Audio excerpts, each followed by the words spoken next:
ఆడవాళ్ళ చేతుల్లో బలైపోయే మగవాళ్ళ గురించి కూడా కొంచెం వీడియోస్ చేయండి సిస్టర్ అని ఒక బ్రదర్ కామెంట్ పెట్టారన్నాను కదా. నిజమేనండి, చాలా మనం కూడా చూస్తున్నాము.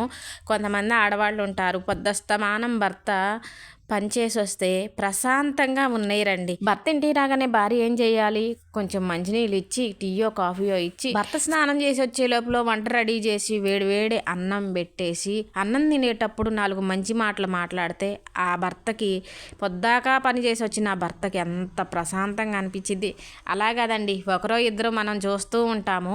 మనిషి పని నుంచి రాగానే మొదలెడతారు. ఒక సినిమాలో పాట ఉంటుంది కదా, ఎదురింటి మంగళ గౌరి వేసుకున్న గొలుసు చూరు, పక్కింటి పిన్ని గారి కాసుల పేరు చూడు అని. ఇక నాకు పట్టు చీర తేలేదు, గొలుసు చేపిలేదు, ఎప్పుడు ఇదే సంపాదన, పొద్దాక చేసిన అదే సంపాదన, మనం బాగుపడేది ఎప్పుడు, ఇలా వాదిస్తుంటారు. కానీ వాళ్ళు పొద్దస్తమానం చేసేది మన కోసం, మన పిల్లల కోసం అని అర్థం చేసుకోరు.